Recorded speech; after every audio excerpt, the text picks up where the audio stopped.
माँ, मुझे भी सिखाओ ना। क्या सिखाऊं? झाड़ू लगाना।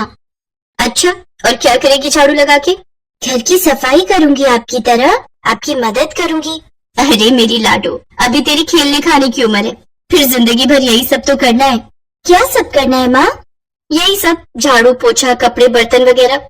मैं नहीं करूंगी ये सब। अच्छा, तो फिर कौन करेगा ये सब? मेरी तो सास करेगी सारा काम। अच्छा, और मुन्नी रानी क्या करेगी? मैं तो आराम करूंगी। अच्छा, तू आराम करेगी और सास काम करेगी। अरे सास तेरी टांगे तोड़ देगी, समझी? ऐसे कैसे? मैं उल्टा तोड़ दूंगी उनकी टांगे। अरे मेरी भोली लाडो। फिर हेमा ने हंसते हुए अपनी बेटी मुन्नी को गले से लगा लिया। 7 साल की मुन्नी एक छोटे से गांव में अपने माता पिता के साथ रहती थी। मुन्नी के पिता राजा राम खेती किसानी करते थे और हेमा घर संभालती थी। मुन्नी राजा राम और हेमा की इकलौती संतान थी, इसीलिए वो थी भी लाडली। ऊपर से उसकी बातें सबको उससे प्यार करने पर मजबूर कर देती थी। फिर उसी शाम, मुन्नी, कहाँ है मेरी गुड़िया? पापा आ गए, पापा आ गए। क्या लाए मेरे लिए पापा? देखो, मैं अपनी गुड़िया के लिए गुड़िया लेकर आया हूँ। अरे वाह, पर आपको कैसे पता कि मुझे गुड़िया ही चाहिए थी? एक नंबर की नौटंकी है ये लड़की, दिन रात कहती है गुड़िया चाहिए गुड़िया चाहिए, और जब पापा ले आए हैं तो कह रही है कि आपको कैसे पता? यही तो बचपना है हेमा, और क्या है।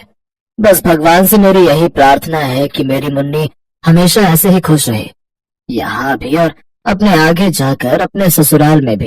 ये क्या कह रहे हो? अभी तो वो बहुत छोटी है।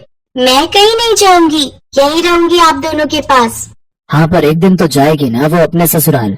मुन्नी की बात सुनकर हेमा और राजराम मुस्कुरा दिए। फिर कुछ दिन बाद मुन्नी जब अपनी नई गुड़िया के साथ खेल रही थी, तभी उससे गलती से गुड़िया के कपड़े फट गए।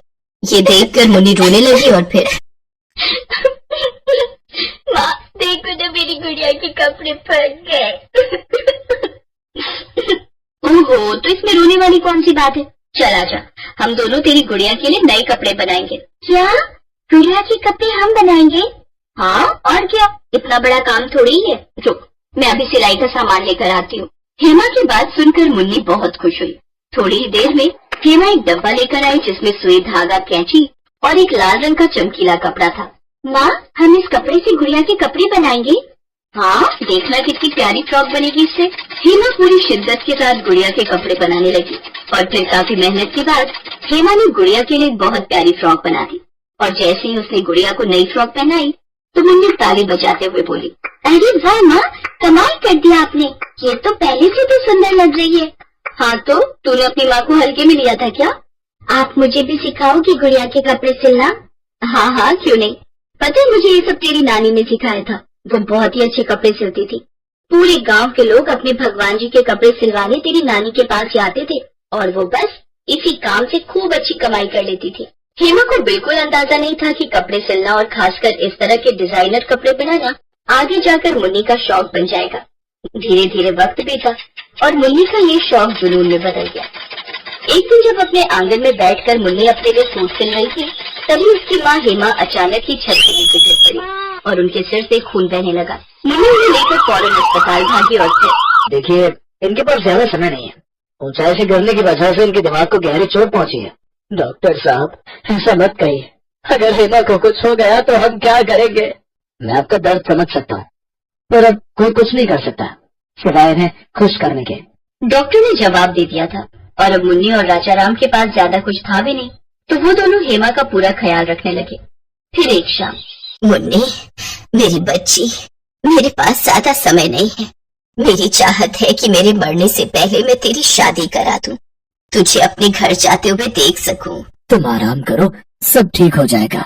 नहीं, मेरी बात मानो, मेरी ये आखिरी इच्छा पूरी कर दो, आपको भगवान का वास्ता। ठीक है माँ, जैसी आपकी इच्छा। इस तरह हेमा की खातिर राजाराम ने जल्द ही एक भला परिवार देखकर मुन्नी की शादी करा दी। हेमा की आखिरी इच्छा पूरी हो गई और मुन्नी को विदा करने के हफ्ते भर बाद ही वो भी इस दुनिया से विदा हो गई। उधर ससुराल में मुन्नी की सास उसका दुख बांटने की कोशिश कर रही थी। चुप हो जा मुन्नी। माँ जी, अब मेरे पापा बिल्कुल अकेले हो गए। देख, एक दिन तो सबको जाना है और आए भी तो सब अकेले ही थे ना, तो जाना भी अकेले ही पड़ता है। इस मुश्किल वक्त में मुन्नी की सास सविता ने उसका बहुत साथ दिया और उसका अच्छे से ख्याल रखा। जब मुन्नी का ध्यान हेमा से हटा तब उसे महसूस हुआ कि उसे कितनी अच्छी सास मिली है। अब तो मुन्नी अपनी सास का बहुत ख्याल रखने लगी। और फिर एक दिन, अरे मुन्नी, शाम को तैयार रहना, बाजार चलेंगे। क्यों, क्या हुआ माँ जी, कोई काम है क्या? हाँ, वो कील से मेरी साड़ी फट गई है तो उसमें रफू कराना पड़ेगा। अरे माँ जी, पर रफू से तो वो बुरी दिखेगी। हाँ, पर क्या कर सकते हैं, 3-4 बार ही पहनी है मैंने वो साड़ी, अब फेंक भी तो नहीं सकते ना। नहीं नहीं, मैं कह रही थी कि आप मुझे दो अपनी साड़ी, मैं कुछ करती हूँ इसका। मुन्नी ने अपनी सास की साड़ी पर रफू किया और फिर उसके ऊपर कढ़ाई से एक बड़ा प्यारा फूल बना दिया और साड़ी का वो छेद एक सुंदर डिजाइन में बदल गया। और फिर शाम को, माँ जी, वो साड़ी पर मेरा रफू पसंद आया आपको? हाँ, अच्छा था वो। माँ जी, असल में ना मुझे डिजाइनर कपड़े बनाने का बहुत शौक है। मैं अपने गांव में भी लड़कियों के लिए सूट और ब्लाउज बनाती थी, तो मैं चाहती थी कि अगर आप कहें तो मैं एक बुटीक खोलना चाहती हूँ। ऐसा करके मैं घर के खर्च में भी कुछ मदद कर पाऊंगी। अच्छा, तो ये बात है, मैडम को अपना काम शुरू करना है, अपने पैरों पर खड़ा होना है। फिर घर का सारा काम कौन करेगा? मैं? नहीं माँ जी, मेरा वो मतलब नहीं था, सारा काम मैं ही करूंगी, मैं तो बस। देखो मुन्नी, बात ऐसी है कि पहले तो हमारे घर में बहुओं का काम करने का कोई रिवाज नहीं है। दूसरा, तुम्हारी दुकान खोलने के लिए मेरे पास पैसे नहीं है। अरे घर का खर्च चलाना ही कितना भारी पड़ जाता है, उस पे कहाँ से खुलवाए तुम्हारा बुटीक? तो अच्छा यही होगा कि तुम अपने मन से इस विचार को निकाल ही दो। मुन्नी का सपना एक ही पल में चूर चूर हो चुका था। वो अपनी किस्मत को कोसने लगी थी। उसने अपनी सास का विरोध तो नहीं किया, लेकिन अब वो हर वक्त उदास रहने लगी। घर के कामों में भी उसका मन नहीं लगता था, जिसकी वजह से वो हर रोज अपनी सास से डांट खाने लगी।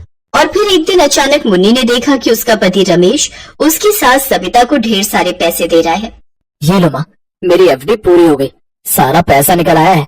मैंने आपसे वादा किया था ना कि मैं आपको 4 धाम की तीर्थ यात्रा कराऊंगा, तो ये पैसे रखो माँ, और अब जाने की तैयारी शुरू कर दो। ये सब कुछ मुन्नी बड़े ध्यान से देख रही थी और फिर मन ही मन वो अपनी सास को कोसने लगी। देखो तो जरा, तीर्थ यात्रा के लिए पैसे हैं, लेकिन बहू अगर कुछ करना चाहे तो कंगाली छा जाती है इस घर में। हाय रे मेरी किस्मत, लगता है कि मेरा सपना कभी पूरा नहीं हो पाएगा। सही बात है, बहू चाहे सास की कितनी ही सेवा कर ले, लेकिन वो हमेशा पराई ही रहती है। इस बात को कई दिन बीत गए। अब ना तो मुन्नी सविता से बात करती थी और ना ही सविता मुन्नी से। और फिर एक दिन, मुन्नी मेरे साथ बाजार चलेगी? ठीक है माँ जी, चलिए। अरे ऐसे चलेगी क्या, जरा ठीक ठाक कपड़े तो पहन ले। जी अभी आती हूँ। फिर सविता मुन्नी को अपने साथ बाजार लेकर पहुंची। सविता तेजी से चली जा रही थी, जबकि मुन्नी ऐसे चल रही थी जैसे उसे कहीं नहीं पहुंचना हो। तभी सविता एक जगह आकर रुक गई। मुन्नी ने उसे देखा तो वो भी रुक गई। तभी सविता ने मुन्नी के चेहरे को ऊपर की तरफ किया। सामने एक दुकान थी जिस पर लगे बोर्ड पर लिखा था मुन्नी बुटीक। मुन्नी को अपनी आंखों पर विश्वास नहीं हुआ। उसने फौरन अंदर जाकर देखा तो वहाँ एकदम नई सिलाई मशीन और सिलाई का बहुत सारा सामान रखा हुआ था। मुन्नी बहुत देर तक उस बुटीक को निहारती रही और फिर सविता के गले लगकर रोने लगी। आपने अपनी तीर्थ यात्रा के पैसों से ही दुकान खोली है ना माँ जी? आपने अपनी बहू के लिए इतना सब कुछ किया माँ जी। चुप कर, बहू नहीं तू बेटी है मेरी। अपनी सास की बात सुनकर मुन्नी को बहुत शर्मिंदगी महसूस हुई और फिर वो जुट गई अपने सपने को पूरा करने में। वो दुगनी मेहनत करने लगी। पहले घर का काम करती और फिर बुटीक चलाती और कुछ ही महीनों में उसके बुटीक का और उसका नाम शहर की हर औरत की जुबान पर था। फिर ठीक 1 साल बाद, माँ जी इधर आइए। हाँ बता, क्या हो गया? ये लो माँ जी, आपकी 4 धाम यात्रा की टिकट। और हाँ, आप ट्रेन से नहीं बल्कि फ्लाइट से जा रही हो। है? हवाई जहाज से? इसमें तो बड़ा खर्चा हो गया होगा। हाँ, तो आप सास नहीं माँ हो मेरी, और माँ के लिए कभी खर्चा देखते हैं क्या?